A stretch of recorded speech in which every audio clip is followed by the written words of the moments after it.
பிரதீப் ரங்கநாதன் நடித்துள்ள எல்லைக்கே படத்தின் விழா சென்னையில் உள்ள வேல்ஸ் கல்லூரியில் நடைபெற்ற நிலையில் அங்கே மாணவர்களுடன் கலந்துரையாடும் போது ஆங்கிலத்தில் கேள்விகள் கேட்கப்பட்ட நிலையில் படக்குழுவும் ஆங்கிலத்தில் பதில் அளித்தனர்.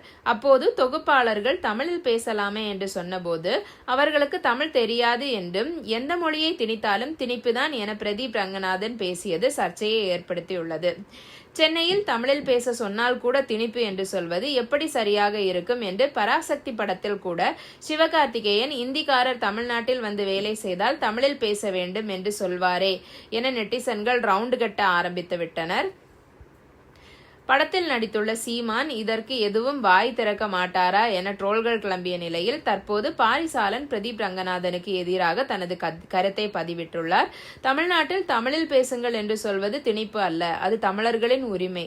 தமிழ்நாட்டில் ஆங்கிலம், இந்தியில் மற்றும் தெலுங்கு பேசுவதுதான் திணிப்பு.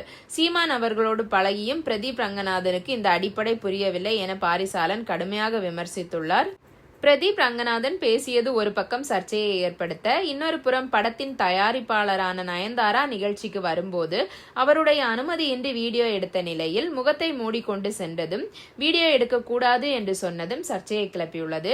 வீடியோ எடுக்கக்கூடாது என்றால் நிகழ்ச்சிக்கும் பத்திரிகையாளர்களை ஏன் அழைக்க வேண்டும் என்று கேள்வி எழுப்பி வருகின்றனர். மேலும் நிகழ்ச்சியில் பங்கேற்ற நடிகை நயன்தாராவை ஒரு வார்த்தை பேச சொன்ன நிலையிலும் அவர் எதுவுமே பேசாமல் கையெடுத்து கும்பிட்டு கிளம்பியது ஏன் என்கிற கேள்விகள் சர்ச்சையை கிளப்பியுள்ளன.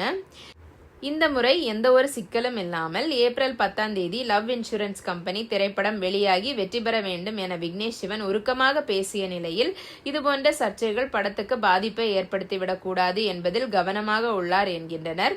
இதை பத்தி உங்க கருத்து என்ன அப்படிங்கிறத கமெண்ட் செக்ஷன்ல சொல்லுங்க. நன்றி.